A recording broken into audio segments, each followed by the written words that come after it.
ये जितना दुखद है उतना ही निंदनीय भी है। ऐसे में कमिश्नर साहब से भी बात हुई है और आज क्योंकि मैं पिछले 2 दिन से बिहार में ही हूँ और हमारे पार्टी के सांसद कमिटी टूर पे थे, पर वो टूर को आधा छोड़कर आज शाम तक वो पीड़ित परिवार से मिलेंगे।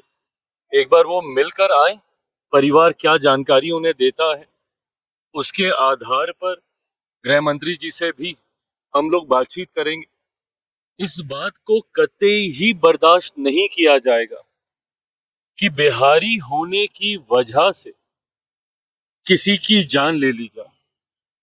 मेरी लड़ाई खास तौर पर बिहारी अस्मिता की ही है। जब मैं बिहारी फर्स्ट की बात करता हूं तो मैं जात पात धर्म मजहब से उठकर उस खोए हुए बिहार के गौरव, बिहारी स्वाभिमान की लड़ाई लड़ने की ही बात करता हूं, जो एक समय में बिहारियों की पहचान था। नालंदा यूनिवर्सिटी हम लोग की पहचान था। एक से एक महापुरुषों की धरती, ये हमारी पहचान थी। पर जिस तरीके से कुछ राजनीतिक दल और उनके राजनीतिक रोटियां सेकने की सोच की वजह से बिहार आज बर्बादी की कगार पर धकेलने का काम उनके द्वारा किया गया और जंगल राज बिहार की पहचान बन गया। ऐसे में पुनः कैसे बिहारियों का गौरव स्वाभिमान लेकर आए, इस दिशा में तो हम लोग बिहारी फर्स्ट के माध्यम से मुहिम चलाने का काम कर ही रहे हैं। पर हाँ, दूसरे राज्यों में भी बिहारियों का संरक्षण हो, ये जिम्मेदारी भी हम लोग की बनती है।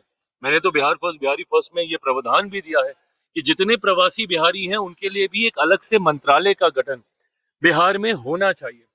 ये डेटा हम लोग के पास होना चाहिए कि कौन सा बिहारी कौन से राज्य में है, कौन सा बिहारी कौन से देश में है, और वहां पे अगर उन्हें कोई कठिनाई आ रही है तो किस तरीके से बिहार सरकार उसमें उनकी मदद कर सकती है इस दिशा में। क्योंकि हकीकत है, पलायन हुआ है, बड़ी संख्या में बिहारी दूसरे राज्यों में, दूसरे देशों में जाने के लिए मजबूर हुए हैं। पर दूसरे राज्यों में, दूसरे देशों में वो सुरक्षित रहें, ये जिम्मेदारी भी बिहार सरकार की हम लोग की होनी चाहिए। बिहारी फर्स्ट में मैंने इस प्रावधान को जोड़ा है। संभवतः सरकार आगे बढ़ेगी, हम लोग इसको मौजूदा सरकार से भी आग्रह करेंगे कि इस मंत्रालय का, इस व्यवस्था का गठन किया जाए। पर जिस तरीके से एक पुलिसकर्मी के द्वारा ये पूछते ही कि आप कौन से राज्य से हैं और ये कहना कि बिहारी हैं और सीधा उनको गोली मार दी जाती है, इसको कतई बर्दाश्त नहीं किया जाएगा।